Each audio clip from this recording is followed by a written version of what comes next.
Mihrabın yanında da işte minber kısmı, yani bu sürgülü boyacı camiine benzer, böyle sürülerek oraya konuluyordu. Buradan çekilerek cuma günleri hutbe esnasında buradan çıkarılıyordu. Burada işte imam hutbe okuyordu. Mihrabı falan hepsi var. Kolay bir şekilde, rahat bir şekilde çok kısa bir zamanda yapılabilir yani bunu.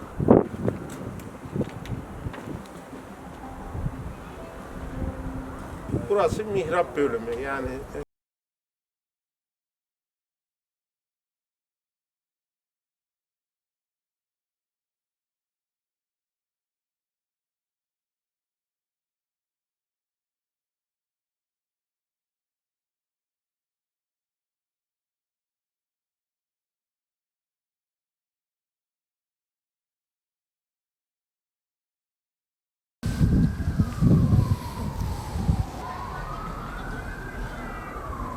burası Antep Kalesi, yani Gazi Kale, yani sadece bir tarihi bina, bir yapı değil, aynı zamanda tarihin yaşandığı yer.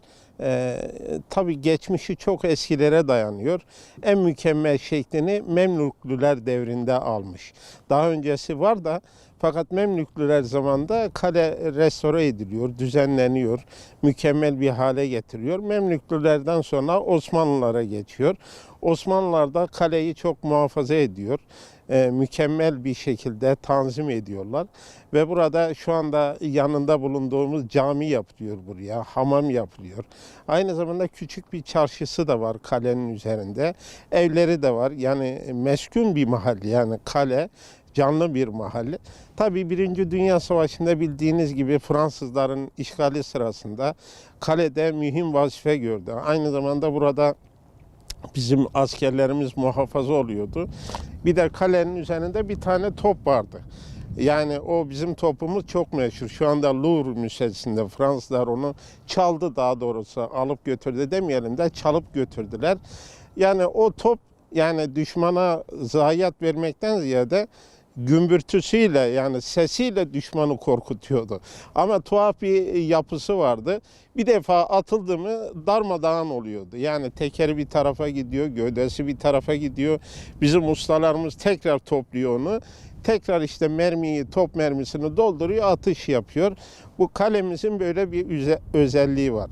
Şu anda yani bu çalışmayı yapanlara çok teşekkür ederiz. Uzun yıllar üzerinde çalıştılar ve bu tarihi binaları açığa çıkardılar. Mesela bu arkamda gördüğüm yapı kalenin camisi, mescit diyoruz yani.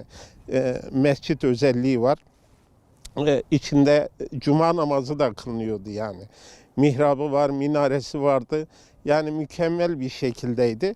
Burası da kalenin hamamı. Şimdi bunlar güzel bir şekilde, aslında uygun bir şekilde restore edildiğinde Antep turizmi canlılık kazanacak ve Antep için bir sembol özelliği taşıyacak. Mesela İstanbul'u bilenler bilir. Orada Şemsi Paşa Camii var. Üsküdar sahilinin üzerinde. Küçük, şirin bir mescit, camidir. Yani bu Antep Kalesi de ona çok benziyor. Yani yapı olarak, olarak öyle bir yapıya kavuşturulduğu takdirde, yani Şemsi Paşa Camii'ne benzer küçük bir kubbesi var ve küçük bir minaresiyle bu Antep'in sembolü olur. Yani Antep için tarihi bir mekan olduğu gibi aynı zamanda bir sembol özelliği de taşır yani. Sayın ilgililerden bunu biz istirham ediyoruz. Yani Antepliler olarak işte kültürüne bağlı bütün insanlar adına sesleniyoruz. Bunu bir an önce, yani Antep'te hayır sahipleri bunu yapacak, maddi şeyini üstlenecek hayır sahipleri de çok, onu da biliyoruz. Yani yeter ki bir öncülük yapılsın. Yani şu anda Büyükşehir Belediyesi'nin uhdesinde. Onlar da bu şeye sahip çıkacağına ben inanıyorum. Maddi şeyini de o bizim Antep'in o hamiyet sahibi insanları karşılayacak. Yani birkaç ay gibi veya 6 ay gibi kısa zamanda bu Antep bu kalenin üzerindeki mescit ortaya çıkar. Buna inanıyoruz. Antep bir de daha önce çok zelzele bölgesi. Mesela bildiğiniz gibi Dülük şeyiydi. Antep'in ilk yerleşim yeri orasıydı. Fakat işte bu tabii afetler dediğimiz bilhassa zelzelelerden sonra yerleşim merkezi olarak burası oldu. Yani Antep buraya taşındı.